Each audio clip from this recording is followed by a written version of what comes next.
que es la de la sustancia, lo que es la de la materialidad y lo que viene siendo el negocio en marcha. Esos tres principios prácticamente se pueden considerar dentro de lo que viene siendo la emisión del CFDI.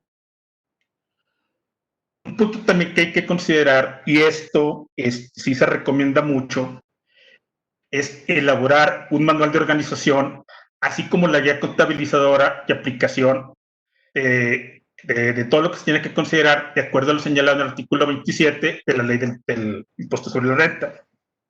¿Por qué elaborar un manual de organización? Porque recuérdense que independientemente que el contador sepa y que el contador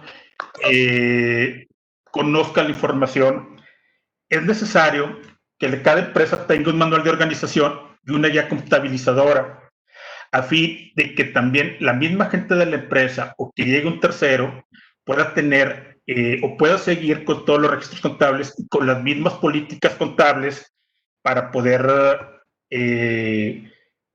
para que pueda seguir en operación la empresa y poder generar toda la información financiera conforme lo vayamos generando.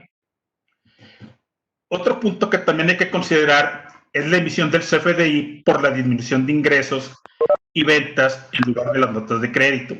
Esto es, emitir un CFDI por cada devolución o por cada descuento sobre compra que se haga, si es que no se genera en el propio CFDI de ingresos.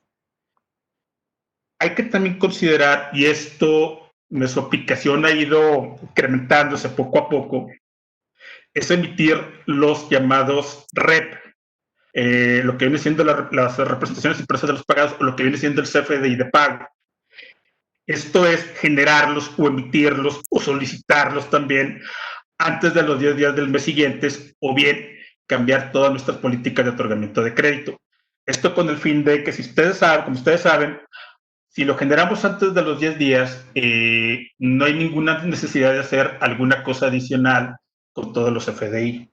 Y generándolo antes de los 10 días, creo que podremos disminuir nuestra carga administrativa con todo el trabajo que tenemos. Otro punto y otra consideración que tenemos que señalar y tener mucho cuidado con este punto es tener precaución con el concepto del uso del CFDI, ya que la autoridad menciona que un receptor que dé un uso diferente al registrado, si bien no será motivo de cancelación ni afectará para la deducción o acreditamiento, pero en caso de una revisión, este concepto que tengamos en el CFDI que esté erróneo pudiera ser objeto de controversia con la autoridad. Y sobre todo, le digo, más adelante vamos a desarrollar o vamos a ver el porqué de los conceptos y cómo generar los conceptos.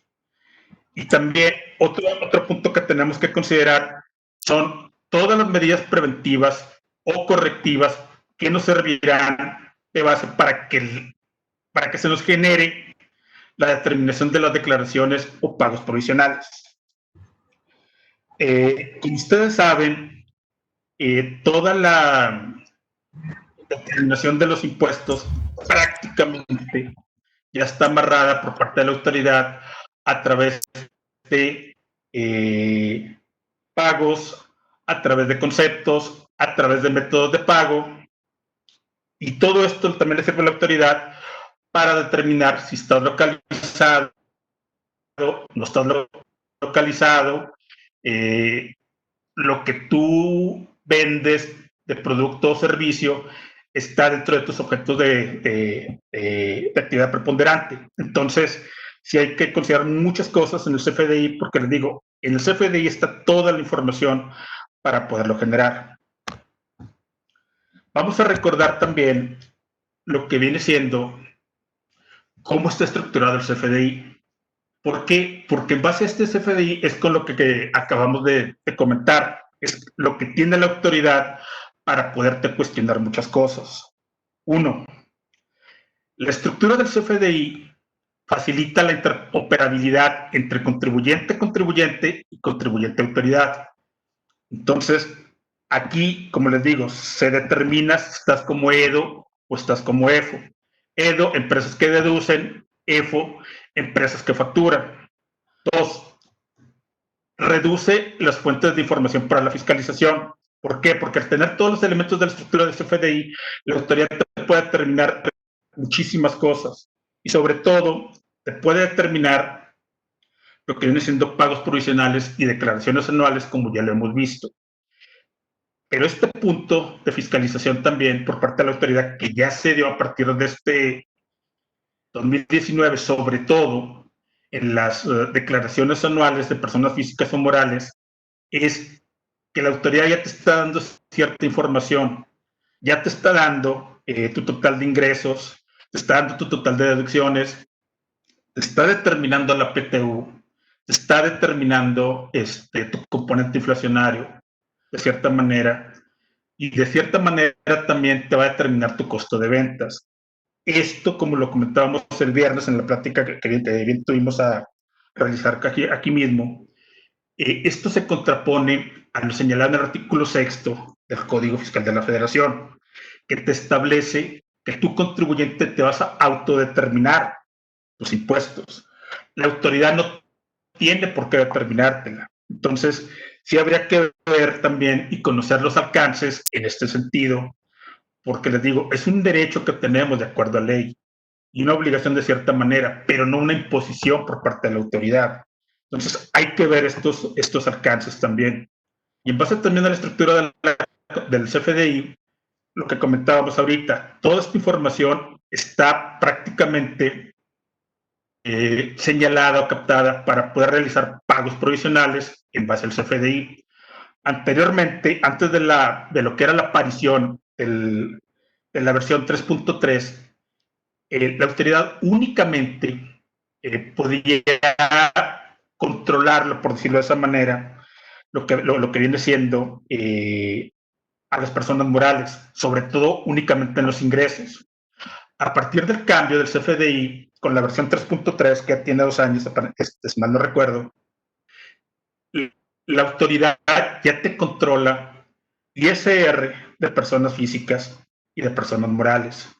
Te controla IVA de personas físicas y personas morales. Te controla IEPS de personas físicas y personas morales. Yo por eso les comentaba que hay que tener mucho cuidado con los alcances de los FDI, porque la autoridad, ¿qué es lo que quiere la autoridad? ¿O cuál es el concepto que te maneja la autoridad? La autoridad te está manejando el que ellos te determinen los FDI o te determinen tus pagos provisionales, contraponiéndose a lo señalado en el artículo 6 del Código Fiscal. Esto, a mi punto de vista, creo que no se debe de permitir. ¿Por qué, tío? Porque tú vas a hacer lo que la autoridad te diga y no lo que nosotros digamos o lo que nosotros consideremos. Entonces, es un punto que hay que tomar en cuenta. En base a esto que comentamos también, para la autoridad facilitar el prellenado de todas las declaraciones, llámese física, llámese morales. Y este punto también, conocerá la autoridad también de manera inmediata el tipo de transacciones de los contribuyentes.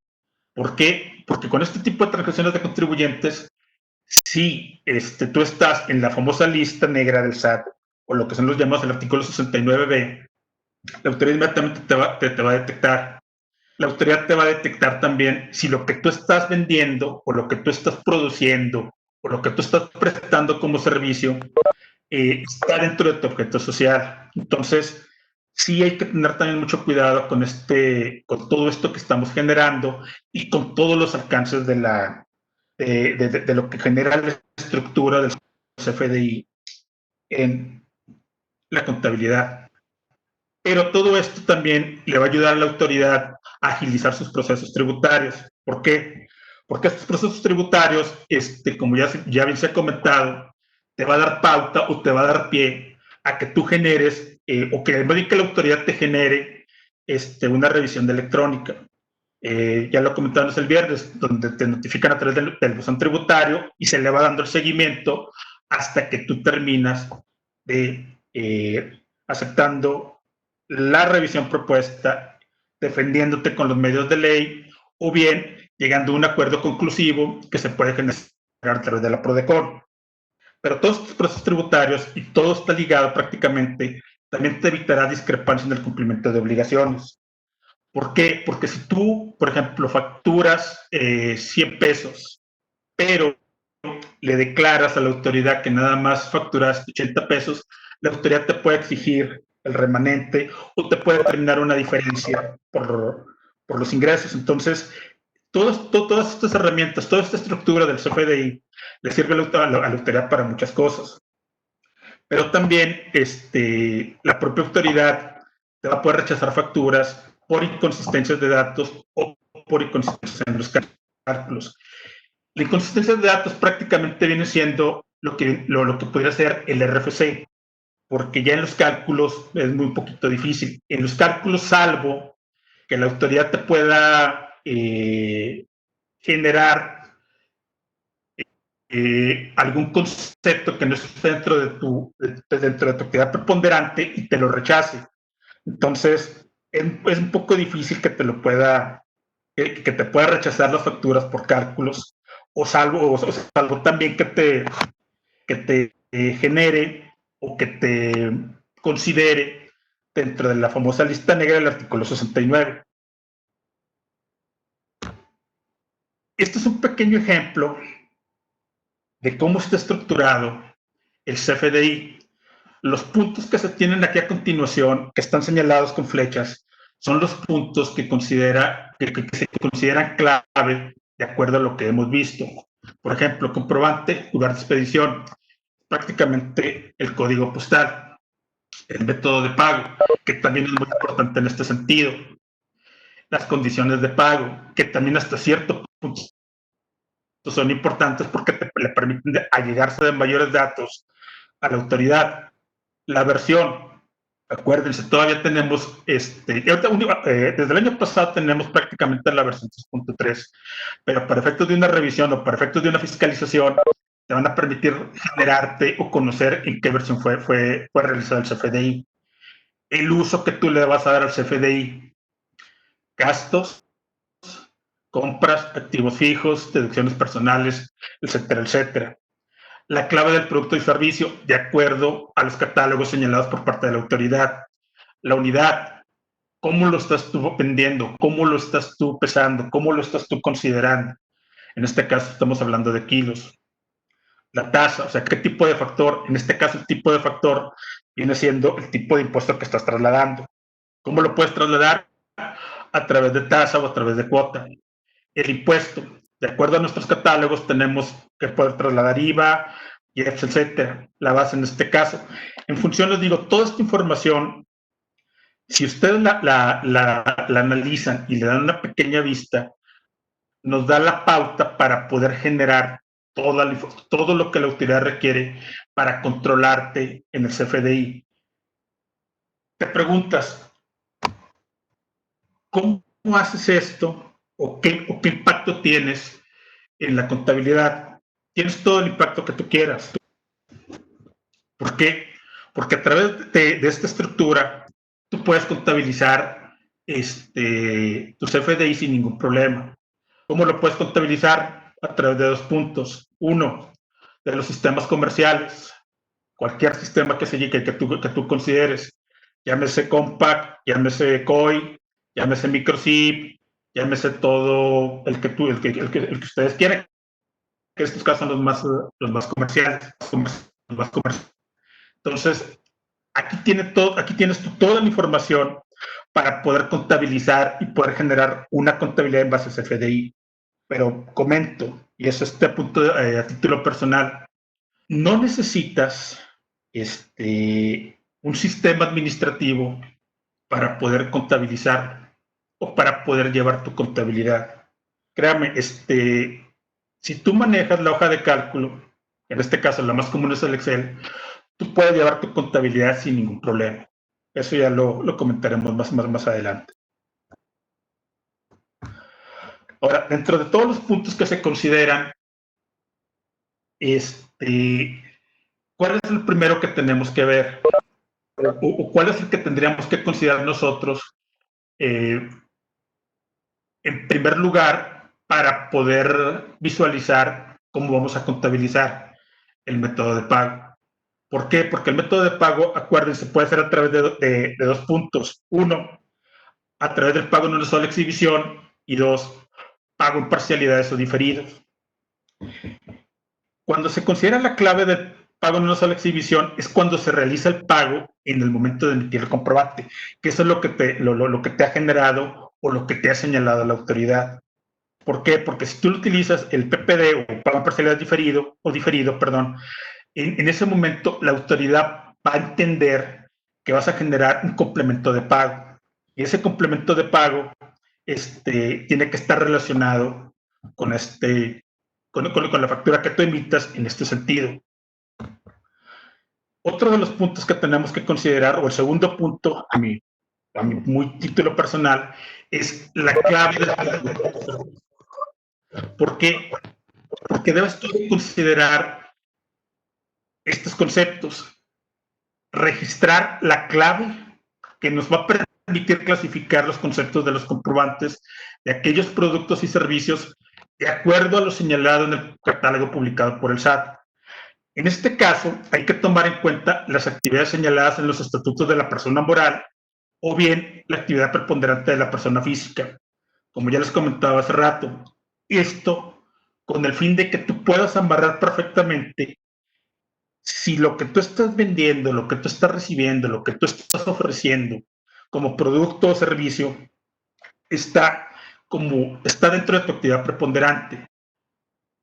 ¿A qué vamos con esto? A que si la autoridad te determina o determina un CFDI que tú recibas que no cuenta con la materialidad, te lo van a poder, te lo van a poder como controversia, te lo van a poner como controversia en caso de alguna fiscalización. Entonces, sí es muy importante que todo lo que vendamos o todo lo que recibamos de los proveedores, al menos conozcamos o sepamos que está dentro de la actividad preponderante de esa persona física o de esa persona moral. Un punto que hay que recalcar también, y eso nada más es únicamente para efectos de control interno de la empresa, es en los conceptos.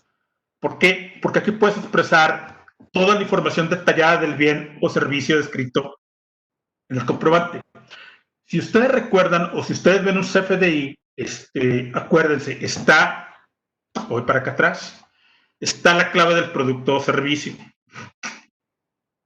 Está todo, pero en el concepto o la descripción está el tipo de producto que tú vendes o el tipo de producto que tú recibes.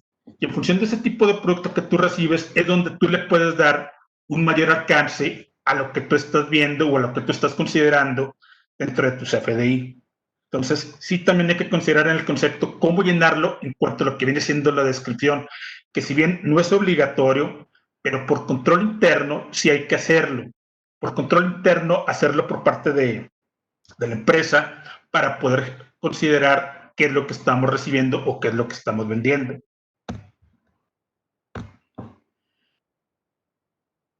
Nuestro catálogo o el catálogo por parte del SAT está estructurado con todas las características comunes de aquellos productos y servicios y los cuales están interrelacionados. ¿Cómo se estructuran? Estos se estructuran de la siguiente manera. Si ustedes ven todos los productos, así es como está estructurado. División, ¿a qué se refiere? Que son los dos dígitos verificadores para fines del análisis. Grupo, que son los dígitos agrupadores para categorías de productos relacionados entre sí. Clase, dígitos para identificar a los productos que comparten las mismas características. Mercancía o producto, que son los siguientes, son el séptimo y el octavo carácter, o el séptimo y el octavo dígito, que se refiere al grupo de productos o servicios sustitutivos. Y los dos últimos dígitos corresponden a la descripción, que es la definición del producto o servicio. Como ustedes pueden verlo, lo podemos ver aquí nosotros. Producto y servicio 5013-1801. Entonces, el 01 vienen siendo lo que viene siendo el tipo de queso, un tipo de quesos o un tipo de lácteos. Habría que checar el catálogo para tener un poquito más del alcance de lo que estamos generando. ¿Y cómo lo debes de registrar o cómo lo puedes identificar?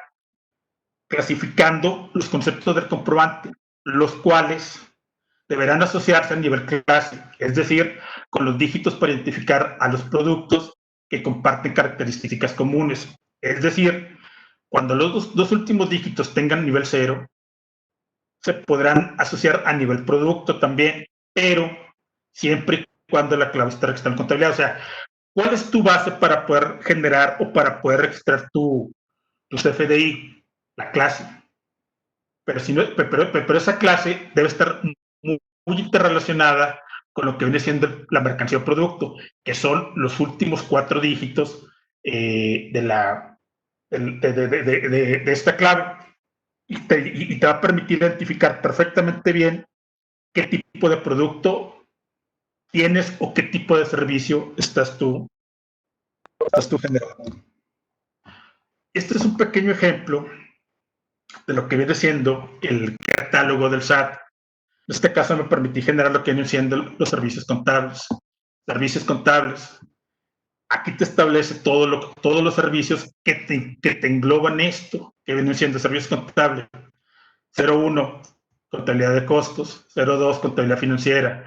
03, contabilidad fiscal. 04, teneduría de libros. 05, de sueldos y salarios. Pero bien, si tú no quieres llevar este control a como tú lo prefieras, puedes únicamente utilizar servicios contables. Pero ojo, hace rato yo les comentaba que tú no requieres algún sistema para poderte generar o para poder generar tu contabilidad. Porque si tú aplicaras o si todos los comprobantes estuvieran de acuerdo al desglose que se tiene, entonces esto se te puede convertir en un gasto. Y este gasto tú lo puedes contabilizar o tú lo puedes generar sin necesidad de hacerlo a través de ningún sistema contable, sino únicamente a través de la hoja de cálculo. Les digo, este es un pequeño ejemplo que podemos nosotros considerar en este sentido. Siguiendo con este mismo tema, pudieran ser, por ejemplo, algunos ejemplos de lo que viene siendo la descripción de la división. Por ejemplo, materias primas, químicos, papel y combustibles. Son todos los segmentos que inician del 10 al 15. Herramientas y equipos industriales. Son todos los segmentos que inician del 20 industrial, del 30 al 39. Suministros, equipos de construcción para uso doméstico personales, son los que inician del 49 al 60. Todo lo que viene siendo los servicios, del 64 en adelante.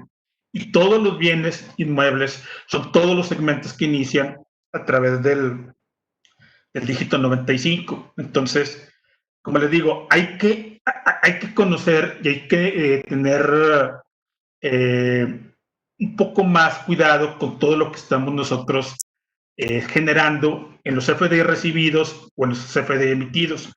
Y esto nos va a ayudar mucho los catálogos del SAT y también de cierta manera lo que viene siendo las herramientas de búsqueda del SAT. Volvemos a lo mismo, división, los 2 primeros, grupo, los dos siguientes, clase, los 2 siguientes, subclase, los 2 últimos dígitos. Un ejemplo, un ejemplo de lo que comentábamos ahorita, la pintura también. Descripción de la división de los 64 al 94, servicios, división 86, grupo 13, 86, 13, servicios educativos especializados, clase 86, 13, 15, bellas artes, subclase 86, 13, 15, 02, pinturas. O sea, pero si tú le pones únicamente bellas artes, con eso cumples para efectos de lo que viene siendo tu CFDI. ¿Cuál ha sido la respuesta de la autoridad o cuál es el criterio que la autoridad te ha manejado para poder contabilizar lo que vienen siendo los FDI? Únicamente, y hasta la fecha, no creo que haya habido cambios, salvo la opinión de ustedes, tiene algún otro dato. La autoridad te está permitiendo que tú hagas deducible o que todos tus FDI estén hasta el tercer nivel. Esto es, hasta la clase, que te engloba la clase del en este caso, por ejemplo, Bellas Artes. Si tú tienes hasta ahí tus FDI, no vas a tener ningún problema para hacerlo deducible, independientemente de que el contribuyente que emite el CFDI clasifique la descripción del bien o servicios hasta el tercer nivel, esto es, hasta la clase, ya que si lo generas un poco más a detalle, tendrás que utilizarlo para no perderte, tendrás que utilizarlo los 8 dígitos que te considera la clave. ¿Qué consideraciones tenemos nosotros que conocer para el uso del CFDI? La identificación. Es importante que conozcamos la identificación del clave de producto. Esto es conocer la naturaleza y las características de todo el producto o servicio que estemos llevando a cabo, que estemos emitiendo, que estemos recibiendo. Y en este caso hay que registrarlo con una clave que se asemeje o tenga relación con sus características. Aquí les digo, nosotros como contadores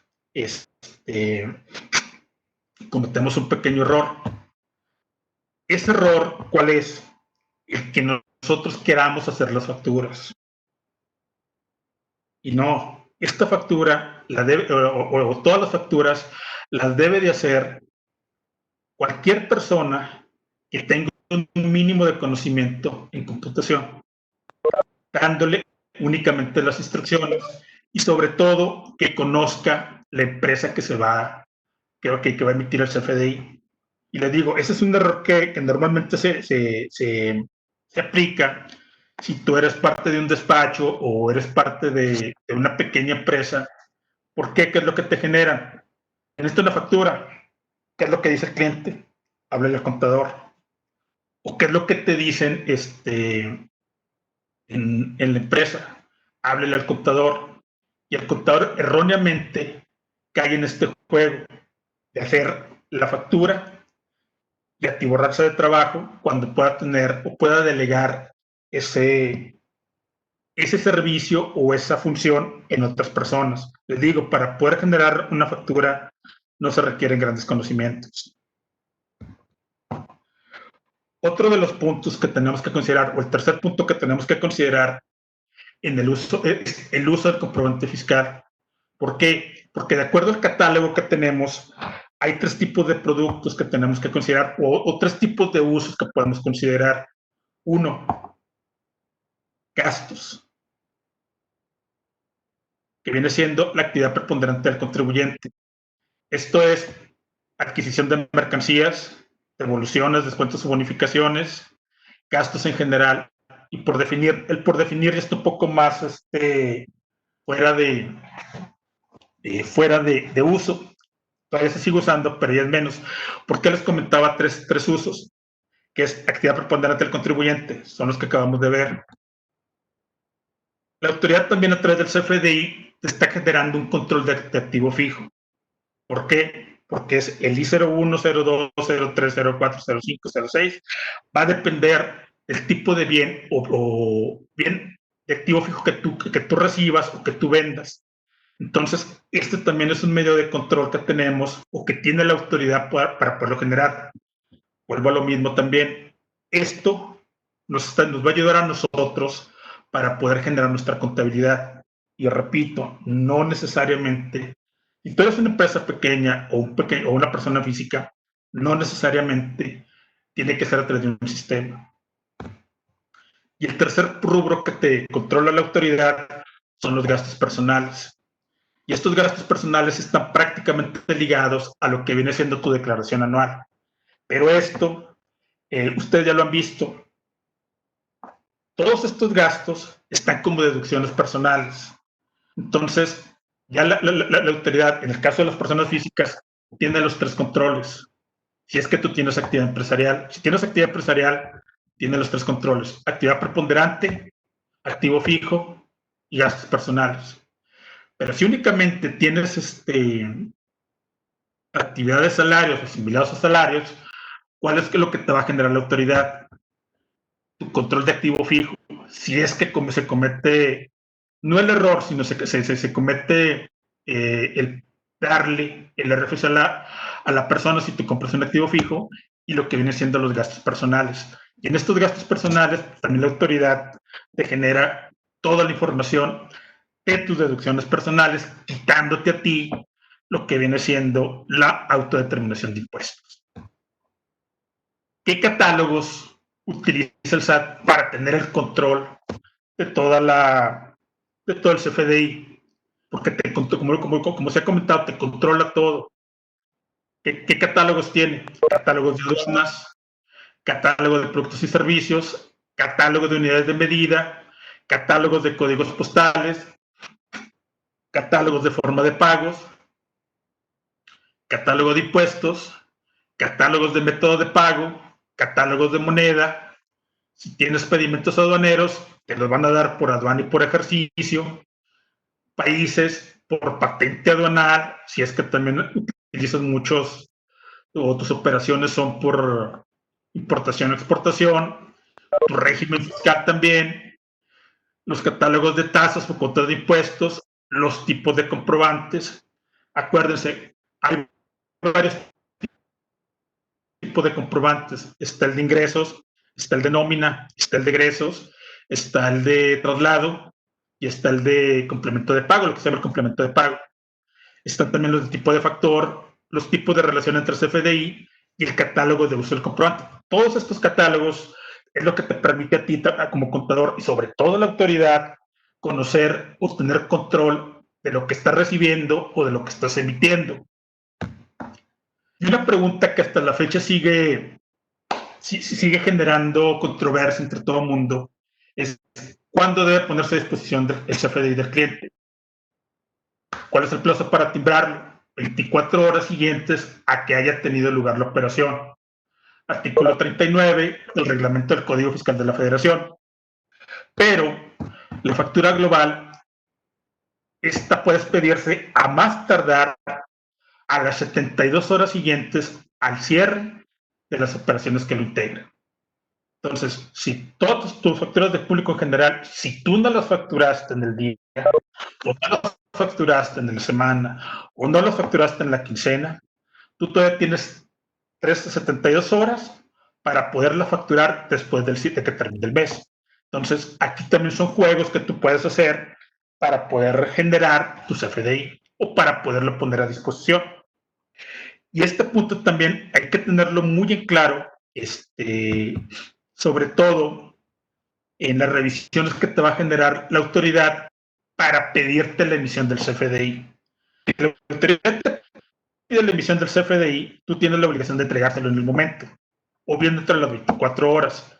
Pero si la autoridad te pide el CFDI y no te pide que te lo facture a nombre de él, entonces tú puedes decir, ¿sabes qué? Tienes 72 horas para que termine el mes y yo poder emitir el CFDI correspondiente.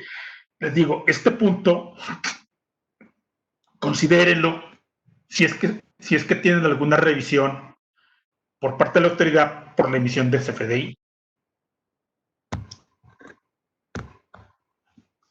¿Qué prácticas indebidas tenemos que evitar con la emisión o recepción del CFDI? Uno, que es el más importante, compartir la firma. Esto es emitirlo sin el consentimiento del contribuyente. ¿Por qué es la más importante? Porque acuérdate, a través de lo que viene siendo, si tú tienes el control de la firma, tú puedes generar sellos y tú puedes generar facturas sin que el contribuyente se dé cuenta. Entonces, si tú como despacho tienes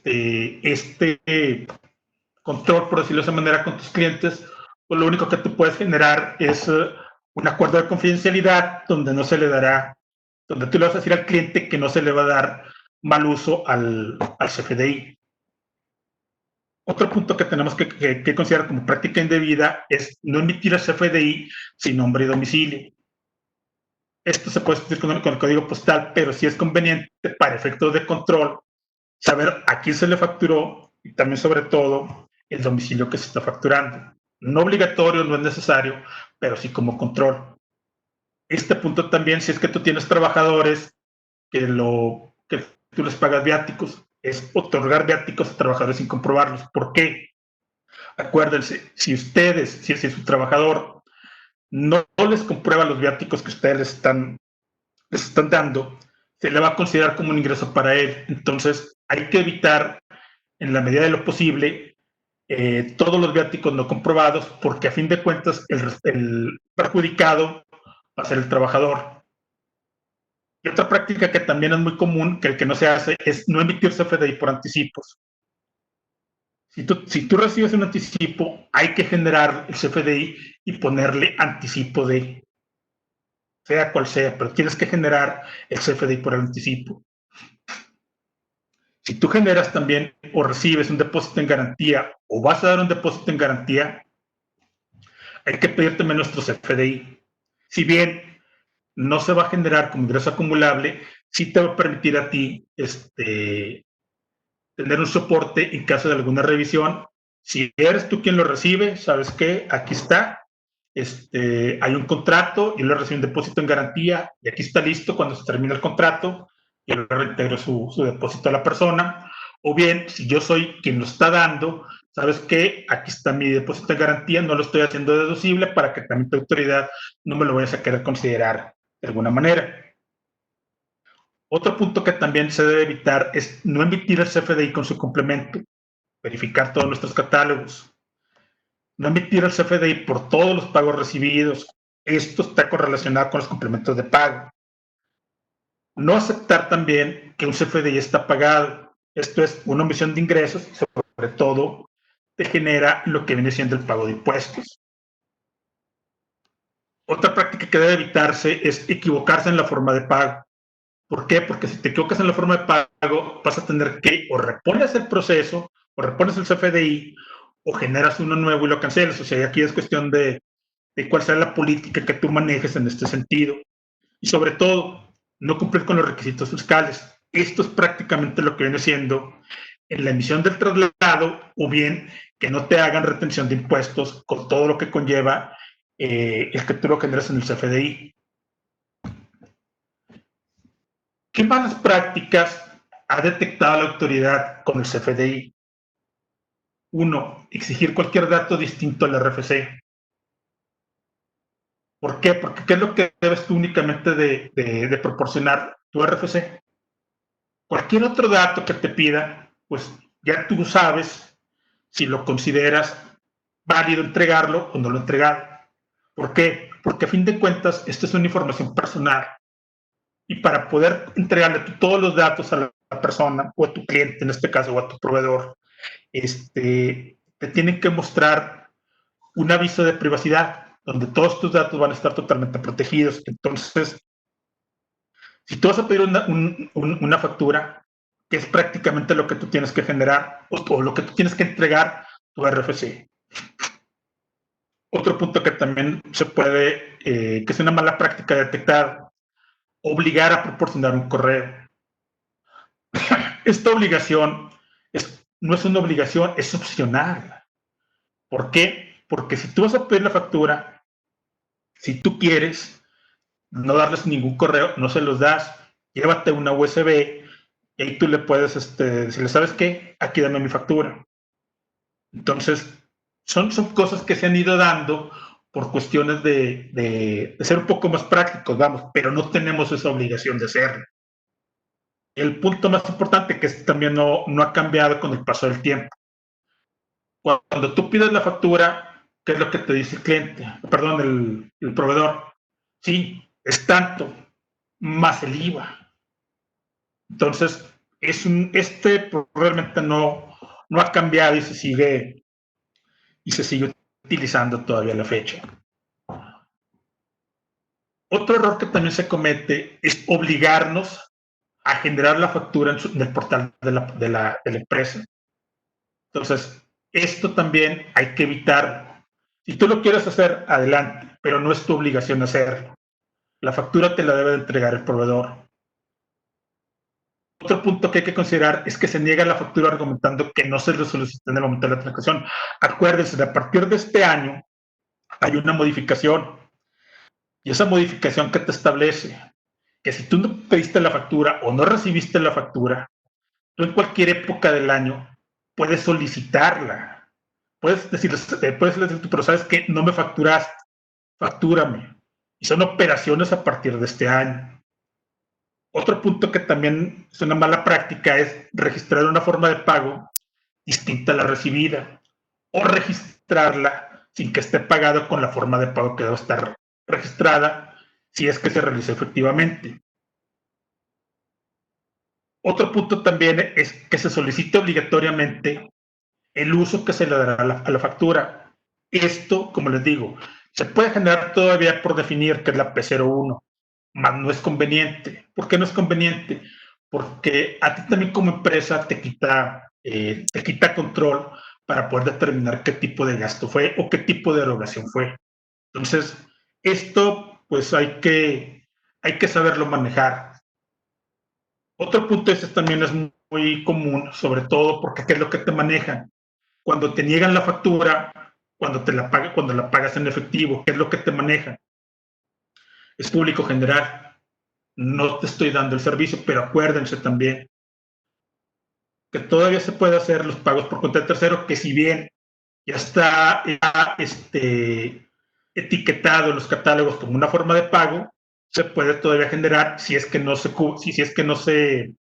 sobrepasan los 2,000 pesos que te establece la propia ley. Y el otro punto es que que no te emiten la factura. Y no te emiten la factura porque muchas veces te dicen, ¿sabes qué? Es que yo tengo un convenio con el SAT o con algún organismo para no emitirte la factura, o bien yo mi factura la hago hasta fin de mes, hasta fin de año, etcétera.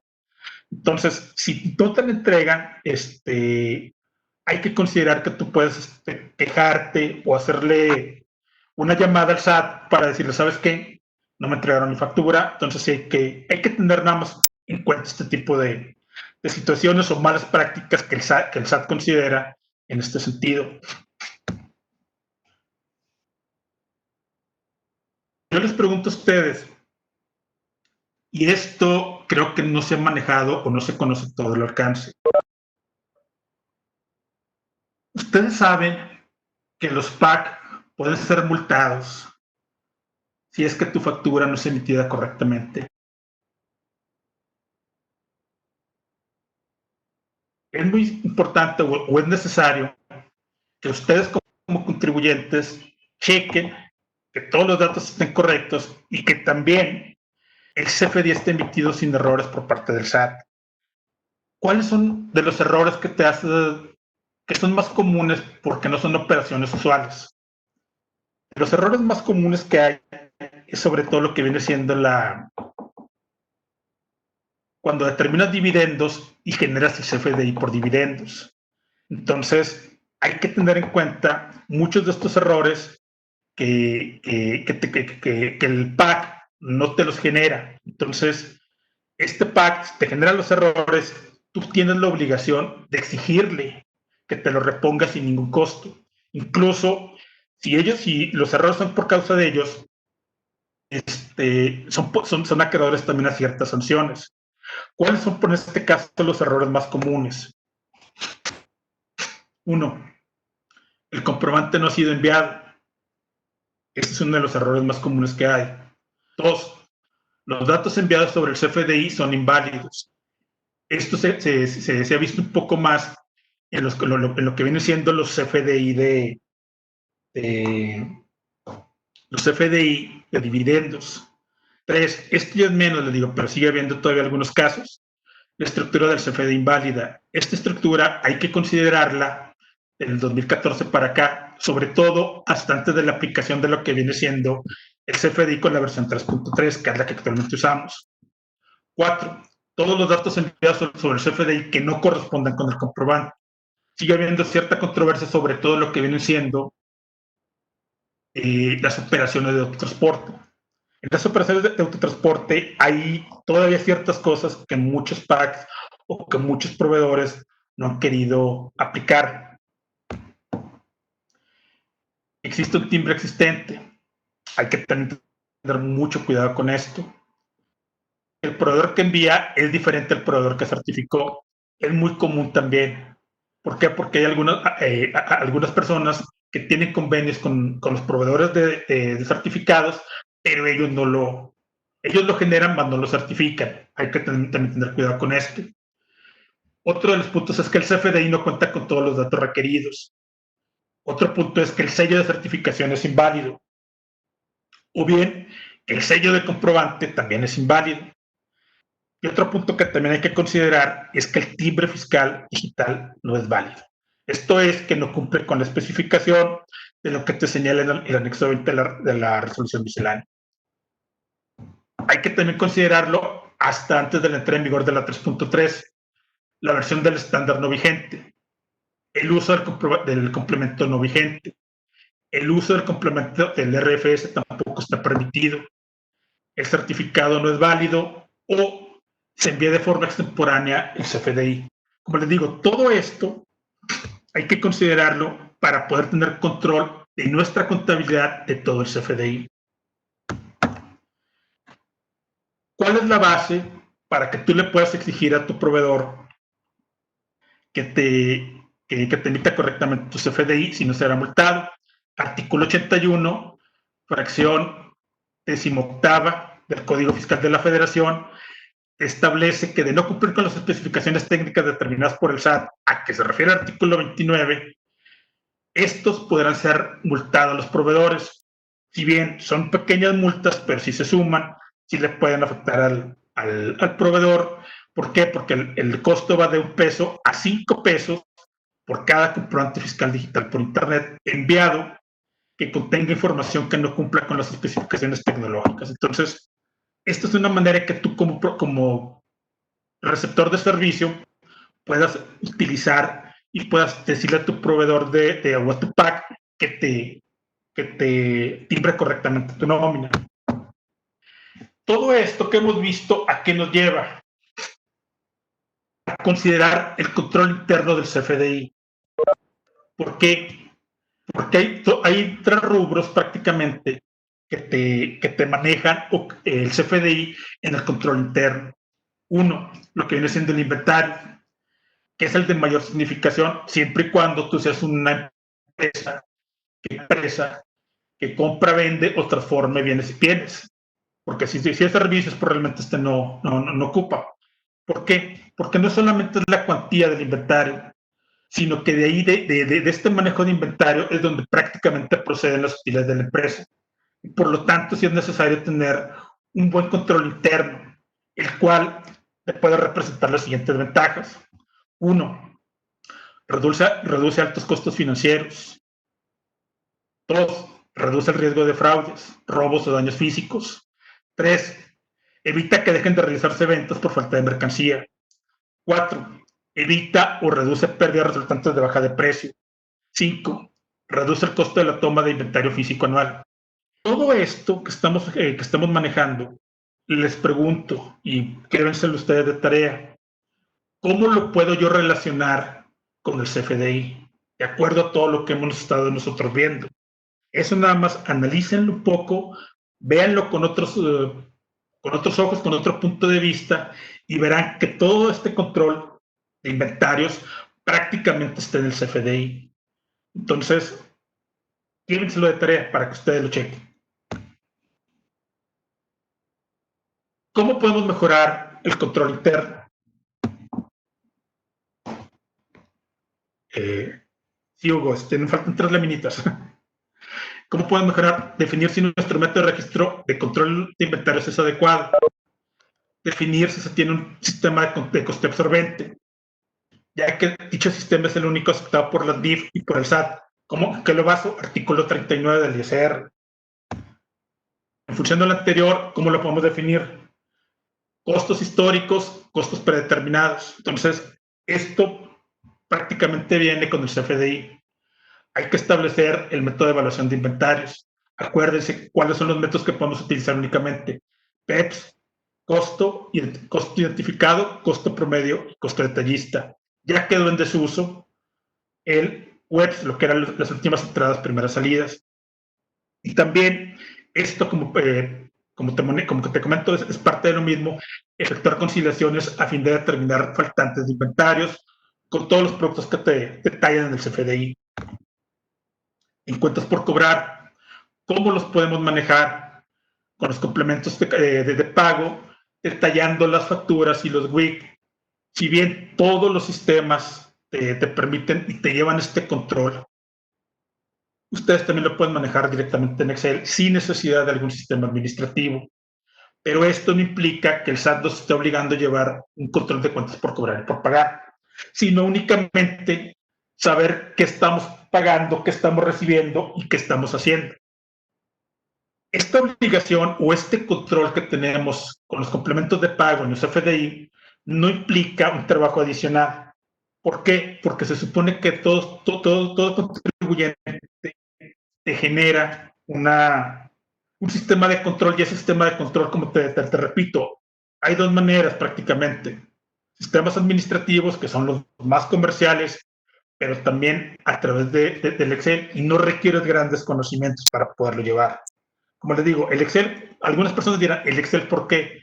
El Excel te ayuda para muchas cosas, no tanto para esto, pero sí te ayuda para muchas cosas y no está obsoleto. Está obsoleto si no lo sabes usar, pero si lo sabes usar, te puede sacar muchísima ventaja.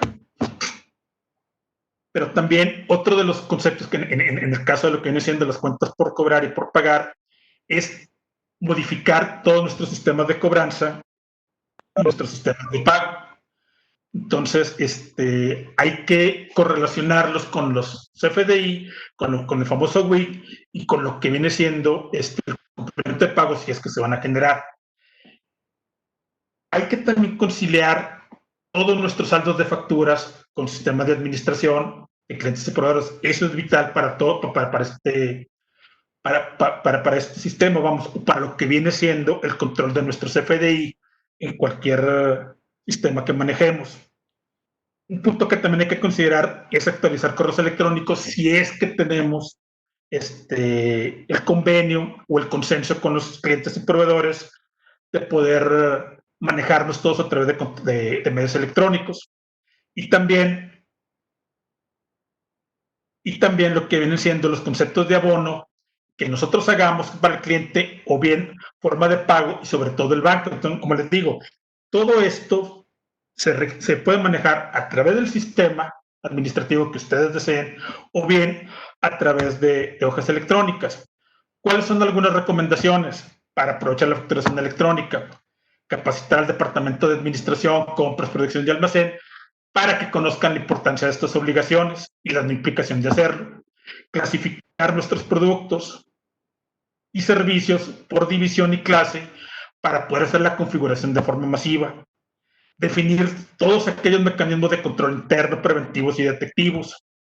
Revisar sobre todo los saldos de nuestros inventarios, ya que esta información facilitará una revisión por parte del SAT, incluso una revisión por parte de nosotros. Entonces, como les digo, todo esto es lo que te conlleva o viene siendo el impacto que se tiene del CFDI. Este material, les digo, quien guste comentárnoslo, aquí está nuestro correo, aquí están nuestros datos, para hacérselos llegar, o bien se lo mandamos aquí al contador Hugo para que también lo comparta con ustedes.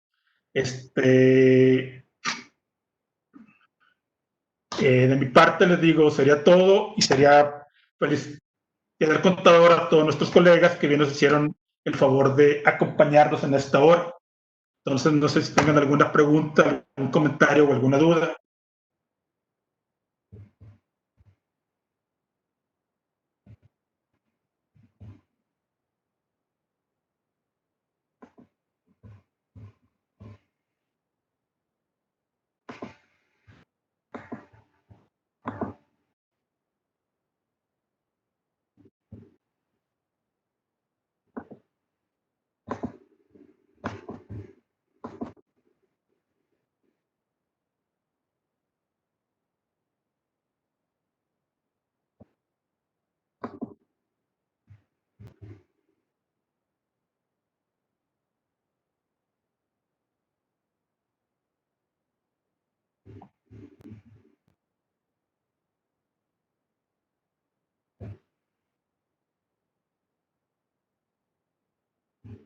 Listo, Hugo.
Ok, mi estimado Claudio, excelente exposición. ¿Alguna otra cosa? ¿Algún comentario? Excelente exposición. No sé si alguno de nuestros colegas tengan alguna pregunta, duda.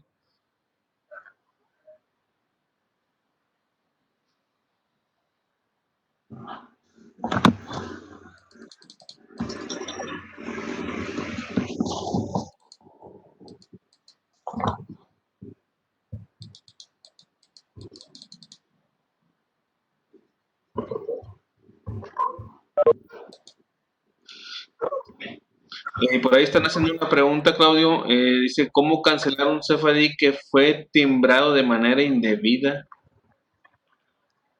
Viene en la parte final ahí del, del chat.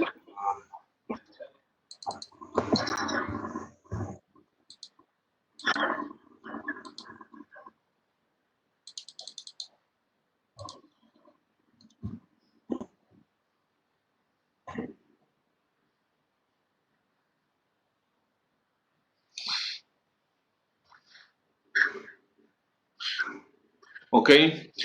Bueno, estimados, damos por concluida la charla, agradeciendo de antemano la ponencia de nuestro máster Claudio Álvarez y agradeciendo eh, el tiempo que nos han dedicado hasta ahorita en las charlas. Gracias por acompañarnos y muy agradecido.